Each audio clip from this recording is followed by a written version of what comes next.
सरकारी कार्यालय में लंबी लाइन लगी हुई थी। खिड़की पर जो क्लर्क बैठा हुआ था वह तलखच मिजाज का था और सभी से तेज स्वर में बात कर रहा था।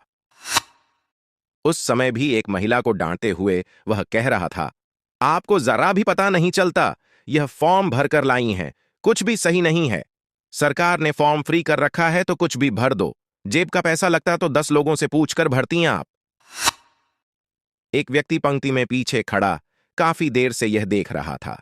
वह पंक्ति से बाहर निकलकर पीछे के रास्ते से उस क्लर्क के पास जाकर खड़ा हो गया और वहीं रखे मटके से पानी का एक गिलास भरकर उस क्लर्क की तरफ बढ़ा दिया।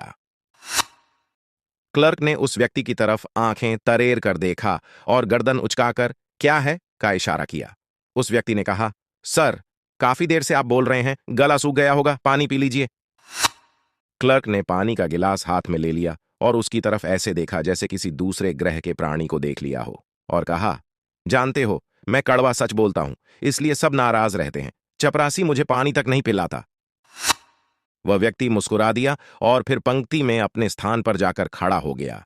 अब उस क्लर्क का मिजाज बदल चुका था। काफी शांत मन से उसने सभी से बात की और सबको अच्छे से सेवाएं देनी शुरू की। शाम को उस व्यक्ति के पास एक फोन आया। दूसरी तरफ वही क्लर्क था। उसने कहा, भाई साहब, आपका नंबर आपके फॉर्म से लिया था, धन्यवाद देने के लिए फोन किया है। मेरी मां और पत्नी में बिल्कुल नहीं बनती। आज भी जब मैं घर पहुंचा तो दोनों बहस कर रही थीं, लेकिन आपका गुरु मंत्र काम आ गया। वह व्यक्ति चौंका और कहा, जी, गुरु मंत्र? जी हां, मैंने एक गिलास पानी अपनी मां को दिया और दूसरा अपनी पत्नी को, और यह कहा कि गला सूख रहा होगा, पानी पी लो। बस तब से हम तीनों हंसते खेलते बातें कर रहे हैं।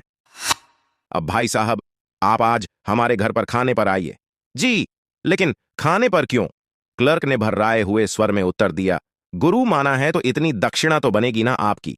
और यह भी जानना चाहता हूं, एक गिलास पानी में इतना जादू है तो खाने में कितना होगा? दूसरों के क्रोध को प्यार से ही दूर किया जा सकता है। कभी कभी हमारे एक छोटे से प्यार भरे बर्ताव से दूसरे इंसान में बहुत बड़ा परिवर्तन हो जाता है और प्यार भरे रिश्तों की एकाएक शुरुआत होने लगती है, जिससे मन को सुकून मिलता है।